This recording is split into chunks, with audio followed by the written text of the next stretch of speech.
पवार बोलतात. साधू इतक्या लांब येऊन मला भेटण्यापेक्षा त्यालाही तिथं सोयीचं होईल, मलाही सोयीचं होईल. परंतु ते काही काल त्यांनी ऐकलं नाही. ते म्हणले नाही जाताना मला भेटायचंच.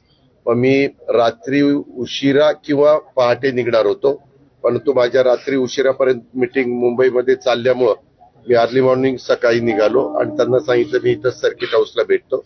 त्या प्रकारे ते भेटायला आलेले होते.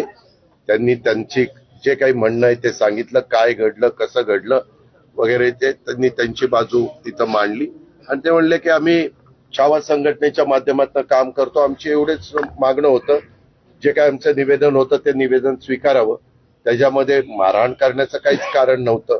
आणि असं अनेकांना आम्ही भेटत असतो. त्या सगळ्या गोष्टी ऐकून घेतल्यानंतर मी त्यांना सांगितलं किंवा त्या बाबतीमध्ये जे काही घडलंय ते चुकीचंच घडलेलं आहे. त्याच्यामध्ये त्या ज्यांनी घडवलं जे प्रमुख होते त्यांना मी ताबडतोब राजीनामा द्यायला सांगितला. त्यांना तिथनं त्या पदावरनं मी मुक्त केलेलं आहे. पोलिसांनी पण त्यांची कारवाई केलेली आहे. पोलिसांनी पण 11 का 9 काहीतरी नावं दिली होती. त्याच्यातले 9 लोकांना अरेस्ट केली, 9 लोकांना वर कारवाई केली, FIR केली. त्याच्यामध्ये एक व्यक्ती त्या नावाची नाहीच आहे म्हणून पोलिसांनी सांगितलं आणि एक व्यक्तीचं पण नाव चुकलंय असं त्यांनी सांगितलं. तरी देखील मी गाडगे भेटल्यानंतर मी तिथल्या एसपींना फोन लावला लातूरच्या आणि त्यांना सांगितलं की ही घटना घडली, ही बरोबर नाही.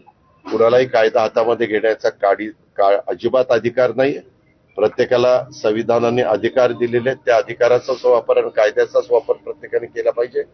जो कायदा हातात घेण्याचा प्रयत्न करेल त्याला योग्य ती कारवाई झाली पाहिजे. अशा प्रकारची आमची चर्चा झाली. इतर पण काही त्यांनी गोष्टी मला बोलून दाखवल्या.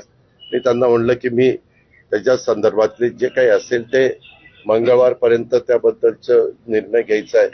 कारण मुख्यमंत्री आज देखील दिल्लीतच आहेत. कदाचित ते उद्या येतील, परंतु मी उद्या पुण्याच्याच दौऱ्यावर आहे, परवा मी अहिल्यानगरच्या दौऱ्यावर आहे. मी सोमवारी गेल्यानंतर याबद्दलच्या